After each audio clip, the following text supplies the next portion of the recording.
اپنے والدین کے ساتھ اور بالخصوص والد کے ساتھ کو راضی کر لیں۔ آپ کا والد آپ سے راضی ہے، آپ اپنے والد سے احترام ہے۔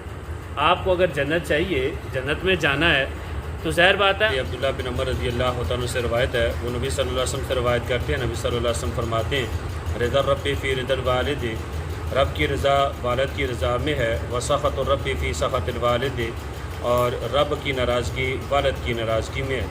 سلسلہ صحیحہ کی حدیث ہے، 516 نمبر حدیث ہے۔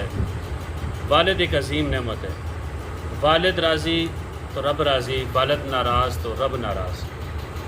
والد کو جنت کا دروازہ کہا گیا ہے اور ماں کو جنت کہا گیا ہے۔ بعض لوگ یہ سمجھتے ہیں کہ بس ماں کا ادب و احترام ہی ہے، باپ کا کوئی ادب و احترام یا باپ کی کوئی اہمیت نہیں ہے۔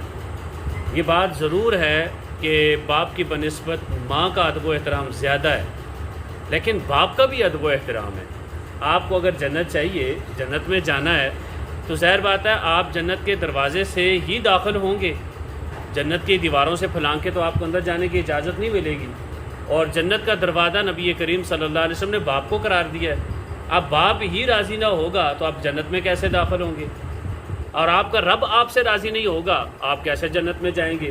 یعنی جنت چاہیے، رب راضی چاہیے، آپ اپنے والد کو راضی کر لیں۔ آپ کا والد آپ سے راضی ہے، آپ اپنے والد سے راضی کس طرح ہوں گے؟ باپ کی کوئی بھی شرعی بات ہے، اخلاقی بات ہے، تربیت کی بات ہے، آپ اپنی باپ کی بات کو مانیں۔ باپ نے آپ کو شریعت کے دائرے میں رہتے ہوئے کوئی بھی حکم دیا ہے، آپ بغیر کسی چون چرا کے باپ کی بات کو مان لیں۔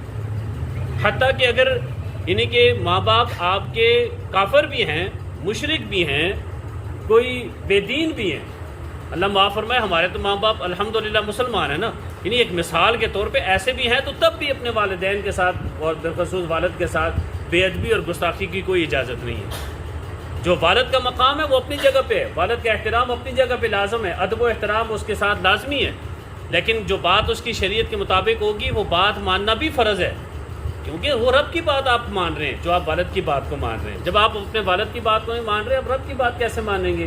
آپ بھلے نمازیں پڑھتے رہیں، بھلے آپ زکوٰۃ دیتے رہیں، بھلے آپ حج عمرے کرتے رہیں، بھلے آپ قرآن کی تلاوت کرتے رہیں، جتنے مرضی آپ سب کچھ نیکیاں عبادات کرتے رہیں، لیکن جب تک آپ اپنے والد کو راضی نہیں رکھیں گے، آپ کی کوئی عبادت بھی رب نے قبول نہیں کر رہی ہے، کیونکہ رب راضی تب ہی ہوگا جب آپ کا والد راضی ہوگا۔ اللہ سے دعا ہے اللہ تبارک و تعالیٰ ہمیں اپنے والدین بالخصوص والد کو راضی رکھنے کی توفیق عطا فرمائے، والد سے ادب و احترام سے پیش آنے کی توفیق عطا فرمائے۔ وآخر دعوانا ان الحمد للہ رب العالمین۔